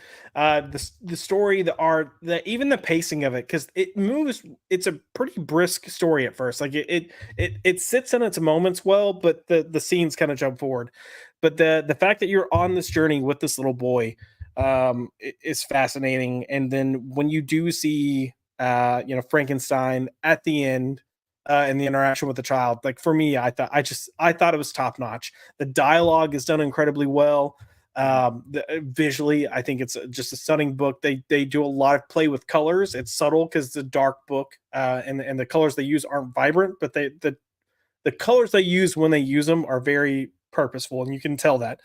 But gosh, like, I was not expecting this. I did not think this would be in my top 5, and it really surprised the hell out of me. So I'm happy to say that it is my #1 debut for the month of August. And I also have issue #2, and I can't wait to just sit down and freaking read through this. So, yeah, good stuff. Really, really, really good stuff. Great stuff. Yeah. Go pick up these issues if you haven't, because I mean, it's early enough you can catch up, and usually these are shorter runs, so just jump in on it. Yeah, and these covers, all the covers, even the main to the variants for this Frankenstein series, they're beautiful. They're absolutely beautiful. And the cover I got for issue 2, I love this cover. That is brilliant. Hold on. And yeah. Oh yeah, the brain. Yeah. Yep. Yes. So I don't know if Michael Walsh will be at New York Comic Con. I'm going to see if he is, and if he has any of these cover art, I may just have to drop a dime on these one of these covers, because they're beautiful. I mean, that is those types of covers are right up your alley for sure too, though. Like that is your thing. Yeah, and man, what a way to debut, because I'm not familiar with Michael Walsh as a creator, but based on how he approached his approach to storytelling, I definitely want to look into more of his work and see what he's done. So it's great because he's taken a film and a story that we know, that we're familiar with, but given it from a new point of view, a new angle. And I love it for that. He's done a fantastic job so far. Indeed. All right, Drew, are you ready for your #1 pick for the month of August? Let's do it. I wonder what it could be. I wonder if it's a certain book that has reached its final issue, or maybe it's not that book. Maybe that book just totally shit the bed with its conclusion. Let's see. Nottingham, number 15 by David Hazen, Shane Connery Volk, and Luca Romano. So this is the final issue of Nottingham. Clearly, it looks like it stuck the landing. Tell us about it, Drew. 100%. It stuck the landing. This is one of those very few runs where you had essentially, I mean, outside of like the Tales from Nottingham, the main series 1 through 15, it was all David and Shane. They did every single issue. It's been fantastic. And the minute they collected the deluxe edition, I will be getting it. It's so hard, one, to get the same team to do every issue, and two, to tell the story so damn perfectly well from beginning to middle to end. They stuck the landing on every damn issue. And I got to give them all the credit in the world for that. And on top of that, they've taken a story that everyone is familiar with, everyone knows, but gave us a different point of view on it. Gave us it from a different angle, and they did it fantastically. But what I'm not going to spoil what happens in this issue, but what I will say is that history is written by the victors. That's all I'm going to say.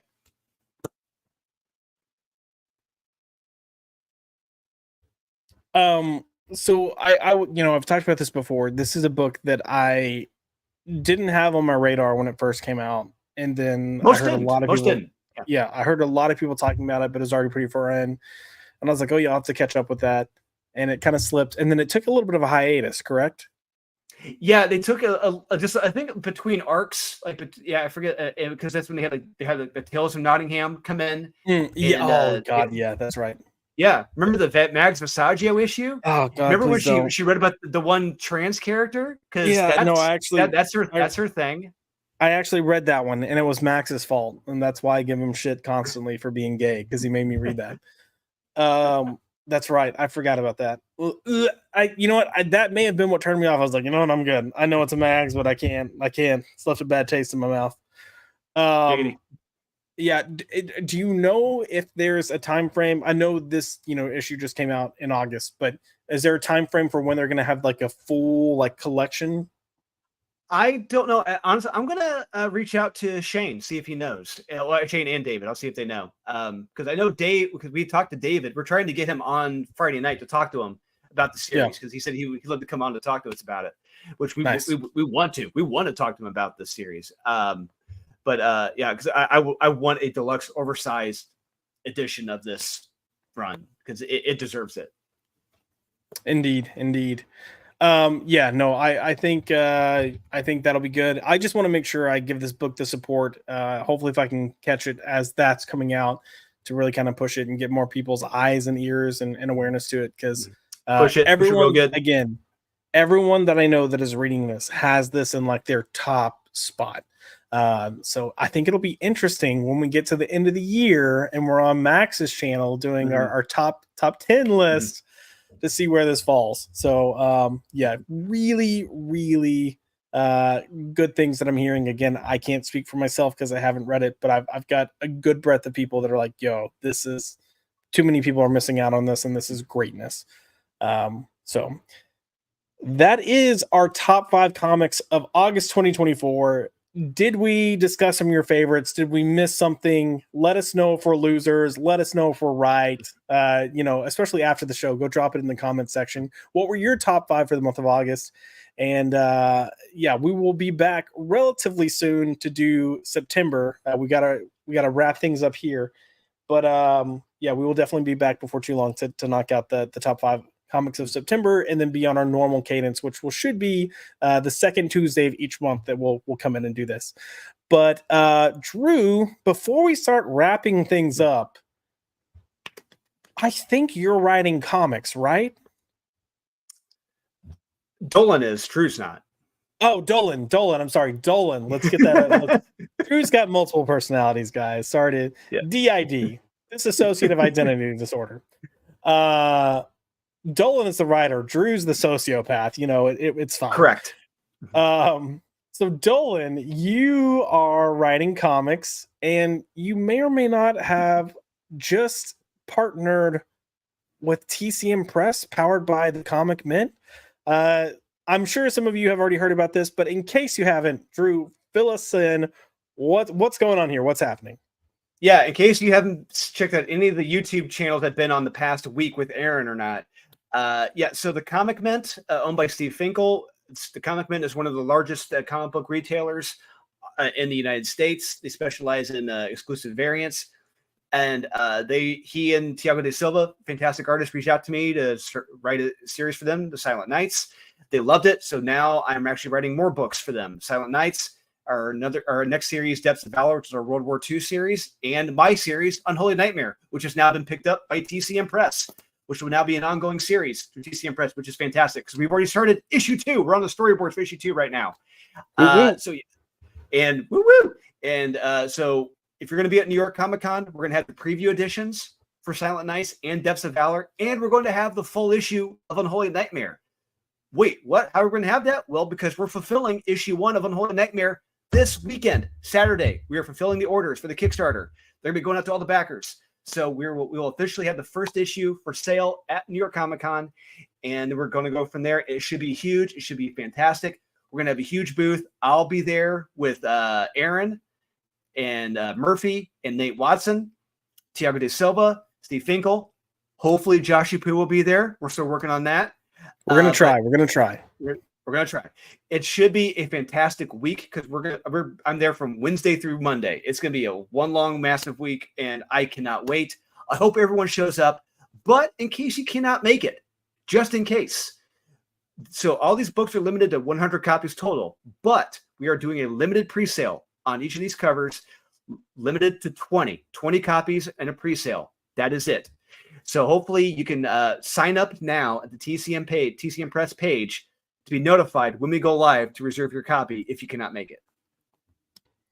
Now, Drew, I know you kind of just gave a pretty big overview rundown, but yes, books. I don't know if you want to take a moment to discuss each one just quickly to give an idea of what the story is, but we do have a little bit of a teaser for each one. So we've got Silent Knights here.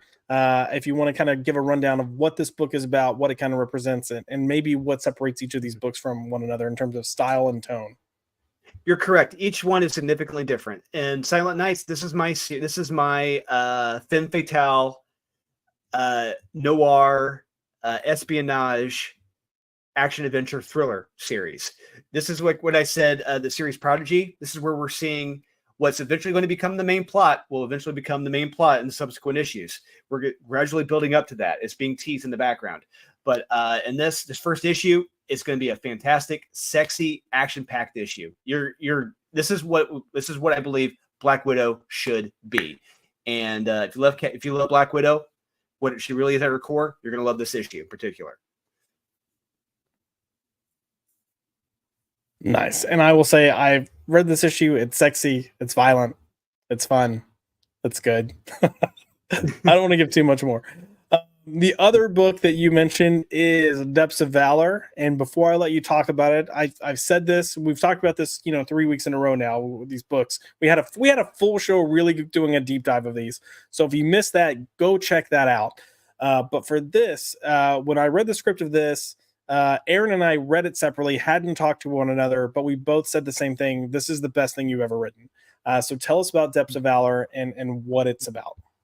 Yeah, that means a lot. And I appreciate you guys saying that. And so this one is our World War II series. This is based on a true story where an actual German U-boat was discovered 60 miles off the coast of New Jersey back in the late 1990s.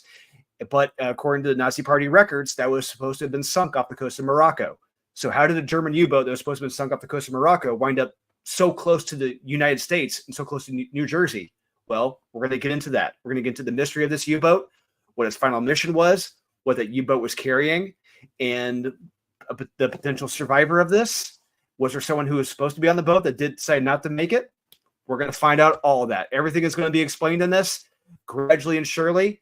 It's going to be our action adventure thriller with with a lot of mystery, and it's going to have a lot of heart at the same time as well. And like I said, I'm really stretching my creative muscle with this book, and I really, really hope I stick the landing with this, because I am enjoying writing this. Steve Finkel, this is pretty much created. This is like his baby, so he does have a lot of creativity, creative say in this. So we're having fun going back and forth, express what we feel like should be in the book, and it's been a fantastic creative experience working with him on this. Yeah, I'm really excited to see what you do with this. And then last but not least, we've got Unholy Nightmare, which we've kind of been discussing and talking about for about a year now, gearing up to its release, which is crazy to think that it's coming up this weekend, that we're shipping things out. But I just want to give people a tease beyond this first issue. Yeah, like, you're gonna get your hands on the first issue soon, but I don't think people realize you've got like a ton of issues written. You're kind of working through that. You're getting ready for it. There's so much that you have planned for this book. So go ahead and give like a quick tease overall of where we are and what you and Aurelio have been doing here. So, Unholy Nightmare, this is Aurelio Mazzara and I's love letter to superheroes and horror movies. This is our combination of superheroes and horror, like the superhero horror team. You have superheroic monsters fighting evil monsters, and it's going to be a gradual buildup in the unholy nightmareness of this story. Things just gradually get more horrific and worse as we go. When you have a title like Unholy Nightmare, you got to live up to that. And I gave an interview recently when I said this is a series that I think Screaming Mad George, Clive Barker, and Stephen King would be proud of. We're going to get crazy and wild with the horrific elements in this series. It's going dark places, and I can't wait for people to read this. And you're right, I've already written the first 12 issues, done, completely scripted and ready to go. And Aurelio, he's already started on issue 2. He's finishing the storyboards right now for issue 2. And he's starting the pencils, I think, hopefully tomorrow, if not the day after. And he's going to be significantly faster now because he's not inking the pages. We have another inker now to ink them. So, and we're going to be doing 4 pages a week. So we're going to get this sucker done significantly faster. And I cannot wait. Absolutely. And Aurelio is a busy guy. Like, he's working on the comic, but he also teaches comics. So he's kind of ingrained in the comic book industry. But yeah, man, I think this is I'm super excited for you. I can't wait for this to start getting out in people's hands. Like, I've read and seen this for sure. I've seen the art for the other stuff. I've read the scripts for the other stuff. It's all just quality content. And I'm excited for you to really just kind of embark on this journey. And I can't wait to see what you do with TCM Press. Like, I think you guys are going to have hopefully a really good kickoff and do some just incredible things. Yeah. And I know I mentioned his name briefly, but Aaron Sparrow. Aaron is editing all of the books, and I trust him more than anyone. I wanted the best editor in the business. He wasn't available, so I got Aaron Sparrow, and he's been fantastic. And he is a guy I know because I've worked with him before. He will not steer me wrong. He knows how to tell a good story. He knows how to tell a quality story, and he wants the best out of every single story. And I trust his judgment with everything I've done so far. And if I haven't sold you, but if the fact that Aaron Sparrow is attached to these, that should sell you on that these books are going to be quality. Yeah, Aaron is top notch, and Aaron should be getting more work than he's actually getting. And you 2 actually have a really good working relationship. And it's great to hear Aaron talk about things, because he picks up on just so many minor details that it's like, oh shit, I didn't think about that, but it makes a world of difference. And it's nice, like, especially when you're writing and you're in the weeds of it, it's nice to have that kind of overarching perspective to go, oh, what about this for this and this for this, to kind of really help tighten your story and move it along. But it's going to be so much fun watching people get their hands on these. Before we fully wrap up, just a reminder that next week, so Tuesday, October 1st. So we're kind of debunking our plans just a little bit here. But we made some shifts so we could, do the full TCM Press announcement and kind of shifted things back. So this was originally going to happen this week. It's been moved to next week, but Tuesday, October 1st, we're kicking off our Pop by Culture Comic Book Club, with Superman for All Seasons. We're working on building our panel for this. So you don't have to be a creator necessarily to come in and talk about this. We just want to have a show that we do monthly that covers some older books that are really good that more people should be spending time talking about. And I just kind of felt like the best way to start this would be with Superman. It just seems fitting. And plus, there's so much heart in this book that I can't wait to talk about it. But we're assembling a panel. If you're interested and might want to be on the panel, reach out to me. You can reach out to me on YouTube or Twitter. We'll give our handles and stuff in a second. But all just really good stuff here. And I can't wait to just get with some nerds and kind of share about a book that we love and why we love it and so what our favorite parts are and all that stuff. So I think it's going to be a ton of fun. But with that, we'll go ahead and get ready to wrap things up. So Drew, if people want to find you, where can they find you? You can find me on Facebook as Dolan Waddick. You can find me on Instagram, Dolan_Waddick. And you know what I'm doing there? I'm posting nothing but everything I'm working on. All like pages, covers, little trailers I'm making. I'm making a bunch of trailers for all the different projects. And I'm trying to get people excited, enthusiastic, and to know that I want everyone to read these books. If Marvel and DC have really jaded you and you've lost your faith and trust in Marvel and DC, bring that to us. Bring that to me. Bring that to Aaron. Bring that to Steve Finkel. Because the books we're telling, they are quality. They're going to be fantastic stories. And you guys are going to be blown away by them. Indeed. And just because I know you've been doing like a round of videos or different YouTube channels talking about what's coming up, what are some channels that you were on recently? I know last night you were on, was it World Class Bullshitters. Yeah. World Class Bullshitters, yes. What were some other channels? I know you and Aaron have kind of been hitting up some different channels. So what are some other channels you guys have been on? Woof. Oh, man. I'm operating on 3 hours of sleep. So, and like the whole last week was a whirlwind of doing different shows. We're on Nick Weiser's channel last week as well.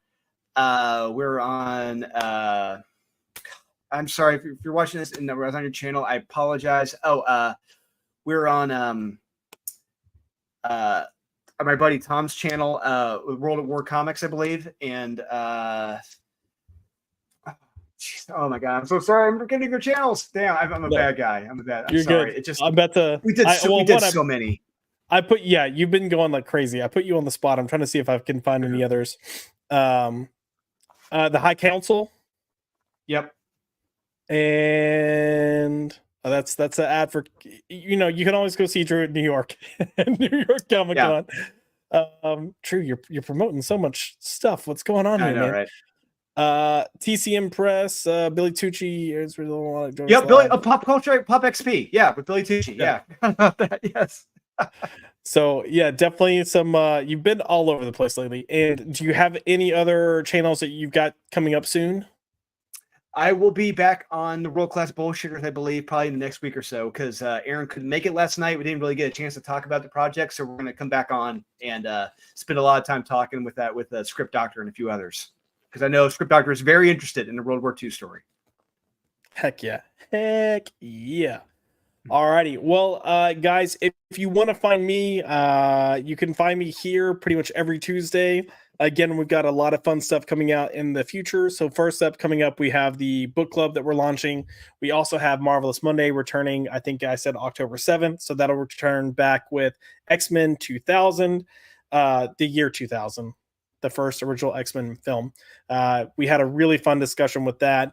We've also got Cherry Popped, which we're working on. So Max and I watched Buffy the Vampire Slayer. I'm finishing my editing for that. That'll appear or debut in October. We also have graphic content, which is set up. It's going to be kind of dual. So you'll have a public video that'll post, and then there'll be one for members that post within each month. But that'll be a graphic novel review. So we'll be reviewing books there, but it'll just be me. And we're going to focus on the book, the art, to really kind of drive in the quality of the content. But yeah, ton of good stuff coming in the pipeline. Super excited for the channel. If you want to find me on Twitter, you can find my personal handle at Joshua L. McDonald. As for the site's channel, you can find that at ByPopped. And yeah, come check us out. Come hang out. this Friday, I'm going to be on Max's channel filling in for this guy down here because he's going to be busy. So we'll be talking about this week's comics for our comic shop conversations. So come see me over there. Let Max know that his opinion is awful, that he's retarded. Tell him that I'm the best thing ever. Actually, you can say Kyle and I both are the best thing ever because, you know, it's fine. And we'll say Drew too. But yeah, come just dunk on Max because I will love you forever for that. But yeah, and then Sunday we'll be here for Max's Man Cave as well. Again, just, you know, giving Max a hard time. But it's been a fun week, and I want to thank you guys for coming and tuning in. I don't know if he started his stream yet, but I'm leaving here and going directly to Zach's stream for What's Good Wednesday. We're going to be talking about the MCU. How can we fix the MCU? What should have happened differently? And who would we cast if we were recasting roles? So it's going to be a fun, nerdy conversation. I'm going to take a quick pee break and then jump into that. But if you're here, we're going to try to raid the stream. So hopefully he started. If not, at least go there, comment, tell him that I sent you. And you guys have a good night. Thanks again.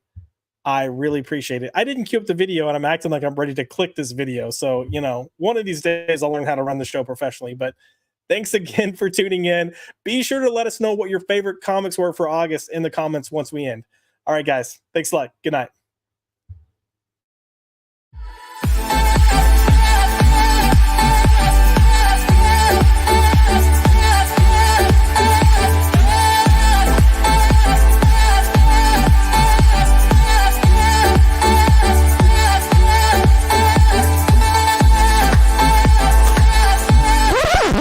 Get the fuck out!